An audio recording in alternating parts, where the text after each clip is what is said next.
اعوذ باللہ من الشیطان الرجیم، بسم اللہ الرحمن الرحیم۔ سورہ الکہف کی آیت نمبر 9۔ ام حسبت ان اصحاب الکہف والرقیم کانوا من آیاتنا عجبا، کیا تم سمجھتے ہو کہ غار اور کتبے والے ہماری کوئی بڑی عجیب نشانیوں میں سے تھے؟ اس آیت میں اللہ تعالیٰ ذکر کرتے ہیں اصحاب کہف کا۔ تو دو چیزوں کا ہے ذکر ہوا، ایک تو غار والے۔ کہف سے مراد ہے ایک بہت بڑا غار، ایسا غار جس کے اندر بہت سے لوگ رہ سکیں، بیٹھ سکیں، سو سکیں، چل پھر سکیں، اس کو کہف کہتے ہیں۔ جو چھوٹا غار ہے اسے عربی زبان میں صرف غار کہا جاتا ہے۔ جن لوگوں نے جبل نور پہ جا کے غار حرا کو دیکھا ہے، اللہ تعالیٰ نے توفیق عطا فرمائی ہے، وہ جانتے ہوں گے کہ غار حرا جو ہے وہ بہت چھوٹا غار ہے، اتنا جس میں بمشکل ایک شخص جا کے بیٹھ سکے، اور نبی پاک صلی اللہ علیہ وسلم وہاں بیٹھے تھے، وہ بیٹھا کرتے تھے اور وہیں پہ وحی آئی۔ لیکن کہف اس سے ہٹ کر، کہف ایک بڑے کمرے جتنا، بلکہ شاید اس سے بھی بڑا ہو سکتا ہے غار، جس میں بہت سے لوگ جا کے رہ سکتے ہیں۔ دوسری چیز یہاں پہ جو اللہ تعالیٰ نے ذکر کیا وہ ہے رقیم۔ اب رقیم جو ہے اس کا کئی ترجمے کیے گئے ہیں۔ یہ لفظ رقیم جو ہے یہ رقم سے نکلا ہے۔ رقم کا مطلب ہے لکھنا، کسی چیز کو رقم کرنا، اور ابن عباس نے بھی یہ کہا کہ یہ مرقوم سے ہے، جس کا مطلب ہے لکھی ہوئی چیز۔ امام راضی فرماتے ہیں کہ الرقیم سے مطلب ہے جیسے لکھی ہوئی کتاب، اور صحیفہ الکتاب۔ اور بہت سے لوگوں کا یہ کہنا ہے کہ یہ جو رقیم ہے یہ ایک کتبہ تھا، تو جب اصحاب کہف کی یاد میں ایک کتبہ نصب کیا گیا، اس پہ ان کی ساری کہانی لکھی گئی، اور یہ معاملہ مشہور ہو گیا کہ اصحاب کہف اور رقیم والے جو ہیں، کتبے والے، ان کی کیا کہانی ہے۔ لیکن یہاں پہ ایک اور روایت آتی ہے، اور وہ روایت یہ آتی ہے کہ یہ جو اصحاب کہف تھے یہ پڑھے لکھے نوجوان تھے جو کہ صحیفے لکھا کرتے تھے۔ پرانے زمانے میں پرنٹنگ مشینیں نہیں ہوتی تھیں، تو صحیفوں کی ہاتھ سے لکھ کے مختلف نقلیں بنائی جاتی تھیں، کاپیز بنائی جاتی تھیں، تو یہ لکھتے تھے، اور شاید تورات اور زبور کے صحیفوں کو یہ لکھا کرتے تھے۔ اب اس سے پہلے کہ ہم کہانی کی طرف آئیں تو کچھ کہانی کا پس منظر آپ کو پیش کرتا ہوں۔ تو تاریخ کے اوراق میں ذرا پیچھے چلتے ہیں، تقریباً 249 عیسوی 249 اے ڈی کے لگ بھگ۔ تو روم کی امپائر ہے، روم کا تسلط ہے ہر طرف، یورپ میں بھی اور ایشیا میں بھی اور شمالی افریقہ میں بھی بہت بڑی حکومت چل رہی ہے روم کی۔ اور اس حکومت کا جو بادشاہ ہے اس کا نام ہے مارکس جولیس فلپس، بہت ہی رومی نژاد قسم کا نام ہے، لیکن وہ رومی ہے نہیں۔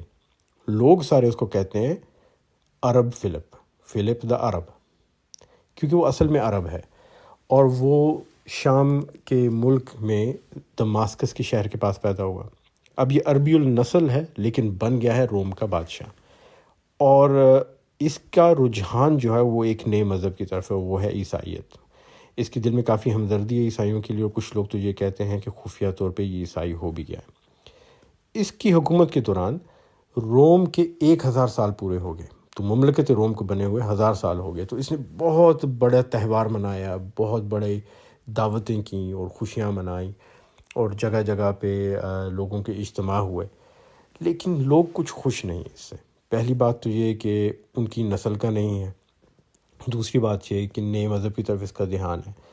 تو اس کے مصاحب میں ایک بندہ جس کے اوپر یہ بہت اعتبار کرتا تھا، اس کا نام تھا ٹراجن ڈیسیس۔ ڈیسیس کو عربی زبان میں دقیانوس کہتے ہیں، اور جو لوگ عربی اردو کے استعمال سے واقف ہیں وہ جانتے ہوں گے کہ دقیانوس سے مراد لی جاتی ہے فرسودہ، پرانی نظریوں کا مالک کوئی۔ اور وجہ یہ ہے کہ یہ شخص جو دقیانوس تھا، ڈیسیس، یہ پرانے نظریات کا حامل تھا، اس کو نئی باتیں پسند نہیں تھیں، اور اسی لیے آج کل جو بھی پرانی بات کرے تو اس کو دقیانوس کہا جاتا ہے، یا دقیانوسی باتیں کہا جاتا ہے، ایسی باتوں کو جو فرسودہ ہوں۔ تو اس نے مل کے سازش کر کے فلپ دا عرب جو ہے اس کو مروا دیا، اس کے بچوں کو، خاندان کو، جو بھی اس کے ہاتھ چڑھا ان کو بھی مروا دیا، اور خود بادشاہ بن گیا۔ یہ ہے جناب واقعہ 249 اے ڈی کا، عیسوی کا۔ اب جب یہ بادشاہ بن گیا تو اس نے پلاننگ شروع کی کہ بھائی کس طرح ہم پرانے مذاہب کو ترویج دیں، اور اس نے سوچا کہ ایسا کیا جائے کہ ہر شہر میں اس شہر کے جو بت ہیں ان کی شان میں وہاں پہ خاص طور پہ قربانیوں کا انتظام کیا جائے۔ اور اس نے یہ نہیں کیا کہ صرف روم کے بتوں کی بات کی جائے، اس نے کہا کہ جس شہر میں جو بھی بت ہے، بت ہونے چاہیے، ایک خدا کی بات نہیں کرنی، جو کہ عیسائیت میں عیسیٰ علیہ السلام نے ایک خدا کی تعلیم دی تھی، اس کو ہٹا کے بتوں کی پرستش کی ترویج ہر شہر میں کی جائے۔ جس شہر کا جو بت ہے، چاہے وہ یونانی بت ہیں، چاہے وہ کسی اور مذہب کے بت ہیں، سب کی ترویج کی جائے گی۔ تو جس طرح ہم کہتے ہیں نا لا الہ الا اللہ، اس نے اس کو الٹا کر دیا، اس نے کہا ہر الہ سوائے اللہ، اللہ کی بات نہیں کرنی، باقی سب کی کرنی ہے اور ہر شہر میں کرنی ہے۔ تو 250 عیسوی میں اس نے احکام جاری کیے، اور وہ احکام ان کی لکھی ہوئی شکل آج بھی موجود ہے، اور مصر میں خاص طور پہ وہ ملی ہے۔ اور حکم کیا تھا کہ تمام باشندے ہر شہر کے ایک خاص دن قربانی کریں گے میجسٹریٹ کے سامنے۔ تو اسے میجسٹریٹ مقرر کیے ہر جگہ پہ، ہر کمیونٹی میں۔ تو ہر علاقے کے اندر ایک میجسٹریٹ ہوگا، اس کے سامنے ایک خاص دن جا کے قربانی کرنی ہوگی۔ اور قربانی کیوں کریں گے؟ تاکہ جو ہماری مملکت روم ہے وہ محفوظ رہے۔ ان خداؤں کو آپ جب قربانی دیں گے تو یہ اس کی حفاظت کریں گے، اور اگر آپ ایسا نہیں کریں گے تو اس کا مطلب ہے کہ آپ ملک کے غدار ہیں۔ اور پھر قربانی کے بعد ان کو ایک سرٹیفکیٹ ملے گا جس کو لائبیلیس کہتے تھے لاطینی زبان میں، اور اس کے اندر لکھا ہوگا کہ ہاں اس شخص نے قربانی کی ہے۔ تو اگر آپ کے پاس وہ سرٹیفکیٹ نہیں ہے تو پھر آپ کی خیر نہیں ہے، آپ کو روک کے پوچھا جائے گا سرٹیفکیٹ دکھاؤ، نہیں ہے مار دیا جائے گا۔ اب اس کے بعد کیا ہوا جناب؟ اس کے بعد 3 قسم کے ریاکشن ہوئے۔ پہلا ریاکشن تو یہ ہوا کہ جو لوگ بت پرست تھے انہوں نے خوشی خوشی کر دی قربانی، سرٹیفکیٹ لے لیا۔ دوسرا یہ ہوا کہ جو لوگ ایک اللہ پہ یقین رکھتے تھے، خاص طور پہ جو لوگ نئے نئے عیسائی ہوئے تھے، انہوں نے انکار کر دیا۔ جب انہوں نے انکار کیا تو بہت سو کو مارا گیا۔ اس زمانے میں جو پوپ تھے عیسائیوں کے، پوپ فیبین، ان کو بھی شہید کر دیا گیا۔ اس کے بعد مختلف شہروں میں باقاعدہ فتنہ فساد شروع ہو گیا۔ لوگوں نے کہا کہ یہ تو غدار ہیں، انہوں نے ہماری ملک کی سالمیت کے لیے قربانی نہیں دی۔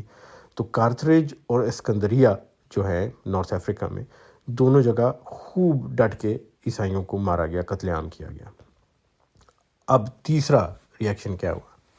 بہت سے عیسائی جن میں بشپ بھی تھے، بڑے بڑے عیسائیوں کے لیڈر، انہوں نے کہا جی کر دیں قربانی، لیکن نیت یہ رکھیں کہ ہم بادشاہ کے لیے قربانی کریں، بادشاہ کا حکم ہے اس کے لیے قربانی کریں، ہم خود نہیں کریں۔ اب یہ کیا ہے؟ یہ ہے ٹیڑھ پن، عوج، جو سورہ الکہف کی شروع کی آیت میں آیا ہے کہ قرآن میں اور اسلام میں کوئی ٹیڑھ پن، عوج نہیں ہے، کیونکہ عوج یا ٹیڑھ پن آپ کو آپ کی اصل منزل سے بہت دور لے جاتی ہے، لیکن یہ عوج بنا دی گئی، اور اس کے تحت لوگوں نے کہا کہ خیر قربانی کر لیتے، اور قربانیاں جاری ہو گئیں۔ اسی دور کے اندر کچھ نوجوان تھے جو کہ ایک شہر ہے ایفیسس، اس کے اندر پائے جاتے تھے، اور انہوں نے انکار کر دیا۔ انہوں نے کہا ہم اس ٹیڑھ پن میں، عوج میں نہیں پڑیں گے، ہم ایک خدا کو مانتے اور ہم نے قربانی نہیں دینی۔ اب ان کی شامت آ گئی، ان کے پیچھے فوج پڑ گئی، اور وہ بھاگے اور شہر سے دور چلے گئے، اور کہیں کسی پہاڑ میں ایک غار میں جا کے چھپ گئے۔ وہاں چھپنے کے بعد وہ سو گئے، اللہ تعالیٰ نے ان کو سلا دیا۔ اب یہاں پہ کہانی جو ہے وہ قرآن میں تھوڑی مختلف ہے، بلکہ بہت مختلف ہے، اور جو کہانی عام لوگوں میں مشہور تھی وہ الگ ہے۔ عام لوگوں میں جو مشہور تھی عیسائیوں اور یہود میں، وہ یہ تھی کہ یہ جب سوئے تھے تو دقیانوس کے فوجی پہنچے، انہوں نے دیکھا اور دقیانوس کو اطلاع دی، اور اس نے حکم دیا کہ ان کی غار کا منہ جو ہے وہ بند کر دو، وہاں دیوار بنا دو تاکہ اندر ہی پڑے پڑے مر جائیں۔ انہوں نے ایسا ہی کر دیا، اور اس کے بعد وقت گزرتا گیا، آہستہ آہستہ روم والے عیسائیت کی طرف مائل ہوئے اور عیسائیت آ گئی۔ روم کے 2 ٹکڑے ہو گئے، ایک مغربی روم بن گیا، روم اور اٹلی کے اندر وہاں اس کا سینٹر تھا، مرکز تھا، اور دوسرا شرقی روم بن گیا۔ شرقی روم جو تھا، مشرق کی جو ایسٹرن رومن امپائر تھی، اس کا مرکز تھا قسطنطنیہ، اور یہاں پہ کچھ عرصے بعد بادشاہ آیا تھیوڈوسیس II۔ یہ بات ہے جناب تقریباً 4002 سے 4050 تک اس کی حکومت رہی۔ تو یہاں 4047 عیسوی میں عیسائیوں کے ہاں یہ بحث چلی کہ بھائی مرنے کے بعد کیا انسان کو جسم کے ساتھ زندہ کیا جائے گا یا صرف روح زندہ ہوگی؟ اور بہت سے لوگ کہنے لگے کہ جسم تو گل سڑ جاتا ہے، تو صرف روح ہی زندہ ہوگی، قیامت کے دن جسم نہیں آ سکتا۔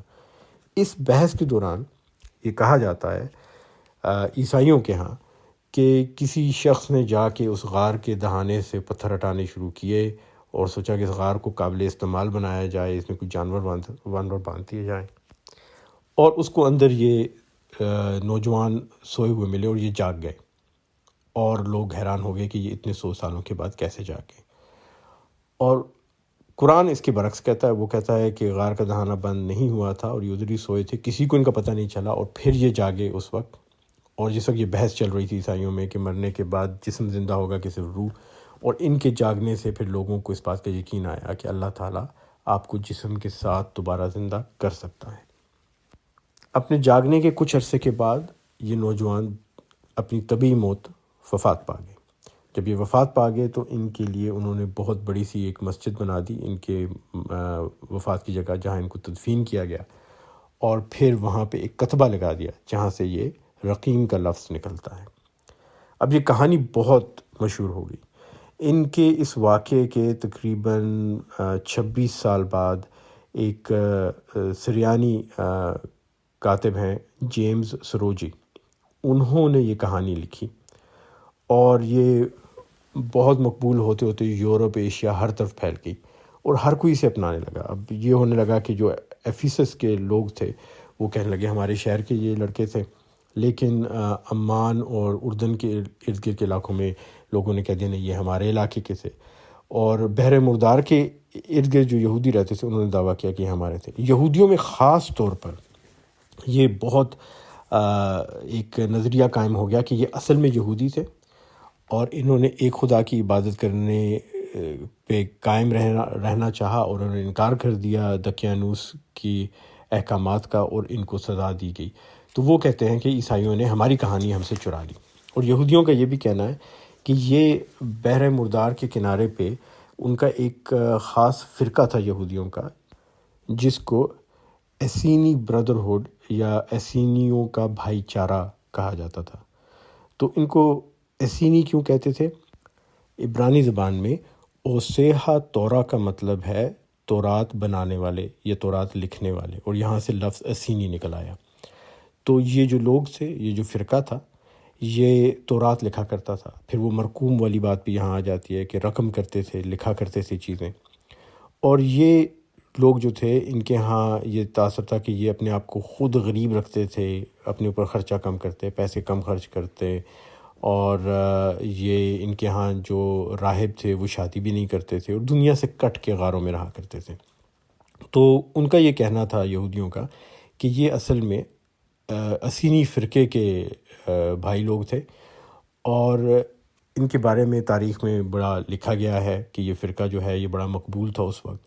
تو جوسیفس ایک یہودی تاریخ دان ہے جس کا نام تھا یوسف بن متت یاہو، اس نے ان کے بارے میں کافی لکھا ہے۔ اسی طرح روم کا ایک تاریخ دان ہے پلائنی دی ایلڈر، اس نے بھی ان کے بارے میں لکھا ہے۔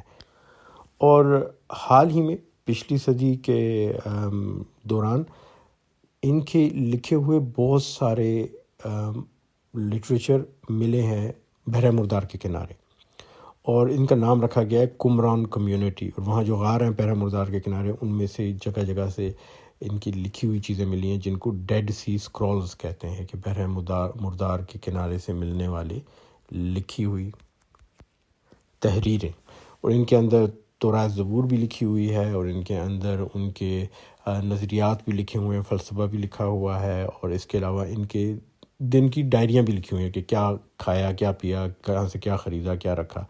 تو ان کا یہ یہودیوں کا یہ کہنا تھا کہ یہ تو ہمارے یہودی ہیں جو کہ بحر مردار کے کنارے رہتے تھے اور وہیں بھاگ کے چلے گئے اور کسی غار میں چھپ گئے، اور یہ سارا معجزہ وہاں پر ہوا۔ اب کفار مکہ نے رابطہ کیا یہودیوں اور عیسائیوں سے۔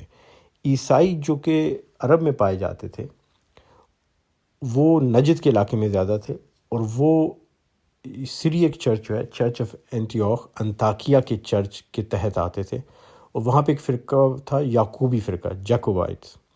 تو یہ جیکوبینز یا جیکوبائٹ فرقہ جو ہے اس کے اندر ان اصحاب کہف کی بہت تحریم کی جاتی تھی، بہت ان کا ذکر بھی ہوتا تھا، اور ہر سال ان کا ایک خاص دن منایا جاتا تھا، اور وہ لوگ ان کے ساتھ انتہائی عقیدت رکھتے تھے۔ تو کفار مکہ نے رابطہ کیا یہود و نصارہ کے ساتھ، خاص طور پہ جو مدینہ کے رہبائی تھے جن کو احبار کہا جاتا ہے، مدینہ کے احبار، ان سے کہا کہ ہمارے ہاں نبی پاک صلی اللہ علیہ وسلم آئے ہیں جنہوں نے دعویٰ کی ہے نبوت کا، اور ہم چاہتے ہیں کہ تم ہمیں کوئی ایسے سوال بتاؤ جن سے ہم ان کو پرکھ سکیں کہ واقعی وہ اللہ کے نبی ہیں تو یا نہیں۔ تو جو یہود احبار تھے مدینہ کے، وہ کہنے لگے کہ 3 چیزیں ان سے پوچھ لو۔ ایک ان سے یہ پوچھو کہ اصحاب کہف کون تھے، دوسرا پوچھو کہ خضر علیہ السلام کون ہے، اور تیسرا پوچھو کہ ذوالقرنین کون ہے۔ تو یہ باتیں انہیں نہیں پتہ ہوں گی۔ اب انہوں نے ایسا کیوں کہا؟ جس علاقے میں نبی پاک صلی اللہ علیہ وسلم مبعوث ہوئے اس کو کہتے تھے عریبیا ڈیزرٹا، یعنی صحرائی عرب، اور اس کو روم والے سمجھتے تھے کہ بہت ہی پرانا علاقہ ہے، بالکل تمدن سے دور، اور یہاں پر پڑھنے لکھنے کا رواج نہیں تھا اور علم کا انتہائی فقدان تھا، اور یہ جو کہانیاں تھیں یہ یہاں تک نہیں پہنچی تھیں۔ اس کے مقابلے میں عرب کے جو دوسرے علاقے تھے جنوبی عرب، اس کو کہتے تھے عریبیا فیلکس، جس کا مطلب ہے خوش قسمت عرب یا زرخیز عرب۔ یہ یمن کا علاقہ تھا، عدن کا اور صنعاء کا علاقہ۔ اور جو شمال کا عربیہ تھا، عرب تھا، اس کو کہتے ہیں عریبیا پیتریا، یہ پیٹرا کے علاقے کے آس پاس تھا، اور یہاں پہ آپ کا لبنان، اردن اور شام کے علاقے آ جاتے ہیں۔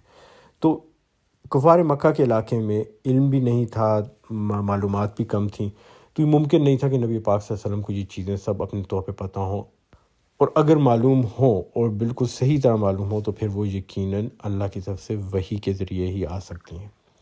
یہاں پر یہ بھی یاد رکھیے کہ اس معاملے میں ایک تنازع چل رہا ہے۔ جو عیسائی ہیں نجد کے، یعقوبی عیسائی، وہ اصحاب کہف کی بہت تکریم کرتے ہیں اور وہ کہتے ہیں یہ ہمارے ہیں، یہ عیسائی تھے۔ جو یہود ہیں مدینہ کے احبار رہبائز ان کے، وہ کہتے ہیں نہیں یہ یہودی تھے۔ تو دونوں میں جھگڑا چل رہا ہے۔ اب یہاں پہ وہ یہ ایک چال یہ بھی چل رہے ہیں کہ دیکھیے نبی پاک صلی اللہ علیہ وسلم کیا کہتے ہیں، یہ عیسائی تھے یا یہودی تھے۔ اگر وہ عیسائی کہتے ہیں تو یہودی بگڑ جائیں گے کہ نہیں ان کو صحیح نہیں پتہ، اور اگر وہ یہودی کہتے ہیں تو عیسائی بگڑ جائیں گے کہ نہیں نہیں ہم تو کہتے ہیں یہ عیسائی تھے، تو آپ اللہ کے نبی ہو کے کیوں کہتے ہیں کہ وہ یہودی تھے؟ اب یہاں سوال یہ اٹھتا ہے کہ دونوں میں سے کون صحیح ہو سکتا ہے، عیسائی یا یہودی؟ جو تحقیق میں نے کی ہے اس کے مطابق میں یہ سمجھتا ہوں کہ دونوں صحیح ہو سکتے ہیں۔ اب آپ پوچھیں گے یہ کیسے؟ تو اس زمانے میں عیسائی اور یہودیوں کو زیادہ فرق نہیں سمجھا جاتا تھا، کیونکہ جو لوگ عیسائی ہوئے تھے اکثر وہ بنی اسرائیل کے یہود تھے جو عیسیٰ علیہ السلام پر ایمان لے آئے تھے۔ اس زمانے میں عیسائیت کو یہودیت کا ایک فرقہ سمجھا جاتا تھا جو عیسیٰ علیہ السلام پہ ایمان لے آئے اور ان کی تعلیمات پہ عمل کر رہے ہیں۔ تو یہودیوں کا یہ کہنا کہ یہودی ہیں کافی حد تک ہو سکتا ہے، ممکن ہے کہ ہاں یہ یہودی ہی ہوں اور انہوں نے عیسیٰ علیہ السلام کی تعلیمات پہ عمل کیا ہو۔ اور عقائد میں بھی فرق نہیں تھا، ایک خدا پہ یقین رکھتے تھے۔ اس وقت تک تثلیث کا قاعدہ اور عیسیٰ علیہ السلام کو خدا کا بیٹا سمجھنے والی بات اتنی مقبول نہیں ہوئی تھی۔ کچھ فرقوں میں تھی لیکن اکثر فرقوں میں یہ چیز نہیں تھی۔ تو دونوں کی یہ بات صحیح ہو سکتی ہے کہ یہ وہ یہودی تھے جو عیسیٰ علیہ السلام کی تعلیمات پہ عمل کر رہے تھے، اور اس زمانے میں ان کے درمیان فرق نہیں کیا جاتا تھا عیسائیوں یہودیوں کے درمیان، اور کرنا بھی نہیں چاہیے، کیونکہ یہ ایک ہی تسلسل ہے، ایک خدا کی تعلیمات کا، وہی تسلسل جو آدم علیہ السلام سے چلا آ رہا ہے۔ لوگوں نے مختلف نام رکھ دیا، کوئی یہودیت کہہ رہا ہے، کوئی عیسائیت کہہ رہا ہے۔ ظاہر ہے جب عیسیٰ علیہ السلام آئے تھے تو انہوں نے یہ تو نہیں کہا تھا میں عیسائی ہوں، کیونکہ ان کا اپنا نام عیسیٰ تھا، تو انہوں نے یہی کہا تھا کہ میں تو اللہ کے اس دین پہ آیا ہوں جو مجھ سے پہلے تمام انبیاء لے کے آئے ہیں۔ تو اللہ تعالیٰ نے سورہ کہف میں بھی یہی کیا کہ ان کی دین کی بات کی، ان کے عقیدے کی بات کی، ان کے فرقے کی بات نہیں کی، ان کے اوپر کوئی لیبل نہیں لگایا اور اس بات کو چھوڑ دیا۔ اور اصل حقیقت بھی یہ ہے کہ ان کا عقیدہ ایک اللہ پہ ایمان تھا اور وہ بت پرستی کے خلاف تھے۔ اب چلتے ہیں آیت نمبر 10 کی طرف۔ بسم اللہ الرحمن الرحیم۔ اذ اول فتیۃ الی الکہف فقالوا ربنا آتنا من لدنک رحمہ آتنا من لدنک رحمۃ وہیئ لنا من امرنا رشدا۔ جب وہ چند نوجوان غار میں پناہ گزین ہوئے تو انہوں نے کہا اے پروردگار ہم کو اپنی رحمت خاص سے نواز اور ہمارا معاملہ درست کر دے۔ یہاں لفظ استعمال ہوا ہے فتیۃ۔ آپ کو یاد ہوگا ہم نے پہلے جب حضرت خضر کے واقعے کی بات کی تھی تو موسیٰ علیہ السلام اپنے شاگرد کے ساتھ جا رہے تھے، اس کے لیے لفظ یوز ہوا تھا فتاح، اور ہم نے کہا تھا فتاح سے مراد ہے ایک ایسا نوجوان جو عمر کے اس حصے کو پہنچا ہے جہاں پہ وہ فیصلہ کر سکے، فتویٰ دے سکے، اپنا فیصلہ خود کرے ماں باپ کی مرضی کے سے ہٹ کے، تو اس کو ہمارے یہاں بلوغت کہتے ہیں۔ تو یہاں سے ہمیں پتہ چلتا ہے کہ یہ نوجوان کم عمر تھے، ہو سکتا ہے کہ 15 سے 20 سال کی عمر کے درمیان کی کوئی عمر ہو ان کی، بچے بھی نہیں تھے اور بہت بڑے بھی نہیں تھے، بالکل نوجوانی کی عمر تھی ان کی، اور اس عمر میں انہوں نے اتنا بڑا فیصلہ کر لیا کہ یہ پورے ایک بادشاہ اور اس کی فوج سے ٹکرا جائیں گے، اور پھر ان کو کوئی اور رستہ نظر نہ آیا، یہ شہر سے بھاگ گئے اور جا کے غار میں پناہ گزین ہو گئے۔ اب ان کو سمجھ نہیں آ رہی آگے کیا کریں، کوئی حل نظر نہیں آ رہا، تو ایسے موقع پہ وہ کیا کریں، وہ اللہ تعالیٰ سے دعا کریں کہ اللہ ہم کو اپنی خاص رحمت سے نواز اور ہمارا معاملہ درست کر دے۔ اب یہاں پہ آپ کو نظر آ رہا ہے کہ ان کے ذہن میں اب کوئی اور حل نہیں رہا، اور یہ ایک طرح سے ایسی حالت کو پہنچ گئے ہیں جہاں پہ اب ان کو کوئی بھی رستہ جائے فرار نظر نہیں آ رہی، لیکن یہ ہمت نہیں ہار رہے، اور یہ اللہ تعالیٰ سے دعا کر کے اللہ پہ پورا یقین کر کے، پورا بھروسہ کر کے، مکمل ایمان لا کے بیٹھے ہوئے کہ اللہ تعالیٰ ہمارے معاملے کو صحیح فرمائے گا۔ یہاں پر ہم نے سورہ الکہف کی 10 آیات جو ہیں وہ ختم کر دی۔ یہ 10 آیات بہت اہم ہیں، نبی پاک صلی اللہ علیہ وآلہ وسلم کی حدیث ہے کہ جب فتنۃ الدجال کا وقت ہو اور اگر دجال تمہارے سامنے آئے تو اس پہ یہ 10 آیات پڑھ لو، وہ تمہیں نقصان نہیں پہنچا سکے گا۔ ان 10 آیات کو سمجھنا اور ان پہ عمل کرنا بہت ضروری ہے۔ تو پہلی آیت دیکھیں کہ وہ کہتی ہے کہ اس کتاب میں اور اللہ کے دین میں کوئی ٹیڑھ پن، کوئی عوج نہیں ہے، بالکل سیدھی بات، اور ان نوجوانوں نے بھی یہی کیا، جبکہ باقی عیسائی یہ کر رہے تھے کہ چلو حکمران کے نام پہ، بادشاہ کے نام پہ بتوں کے آگے چڑھاوا چڑھا دیتے ہیں، قربانی دے دیتے ہیں، ہم خود تھوڑا ہی کر رہے ہیں، اس کے کہنے پہ کر رہے ہیں، جان بچائیں، حالات کے ساتھ چلنا چاہیے، do in room as the Romans do والا کام چل رہا ہے کہ روم کے اندر ویسے ہی کرو جیسے روم والے کرتے ہیں۔ انہوں نے کہا نہیں، ہم اپنے عقیدے پہ قائم ہیں، ہم نے کوئی ٹیڑھ پن عوج نہیں بنانی، اور ہم نے سیدھے راستے پہ چلنا ہے۔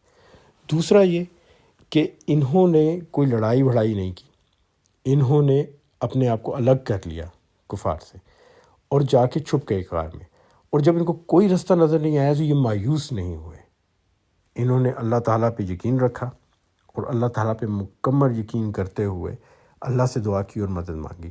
تو ہمارے لیے بھی یہی نصیحت ہے۔ باقی جو 10 آیات کے درمیان جو باقی باتیں ہیں وہ بھی ہم نے تفصیل سے کی ہیں، لیکن یہ خاص چیزیں باتیں پہلی اور آخری آیت کو ملا کے دیکھیے کہ دین کے اوپر ثابت قدم رہنا ہے اور اس سیدھے راستے سے بھٹکنا نہیں، ذرا سا بھی ہٹنا نہیں، اور دوسرا جب کچھ سمجھ نہ آئے تو مایوسی کا شکار نہیں ہونا، بلکہ اللہ سے دعا کر کے سب اللہ پہ چھوڑنا ہے، اور اللہ تعالیٰ آپ کے لیے کوئی معجزہ کر کے راستہ نکال دے گا جیسے ان نوجوانوں کے لیے نکالا۔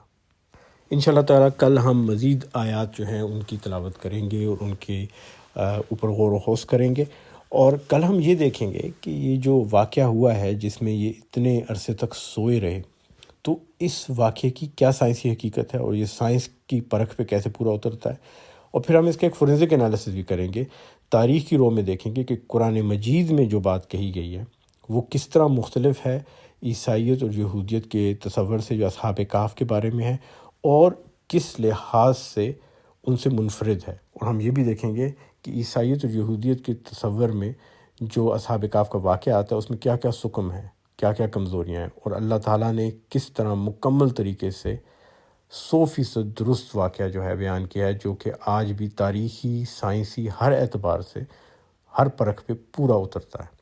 تو انشاءاللہ تعالیٰ تب تک کے لیے اجازت دیں، سب کو اپنی دعاؤں میں یاد رکھیے گا۔ درس سننے کا بہت بہت شکریہ۔ السلام علیکم ورحمۃ اللہ وبرکاتہ۔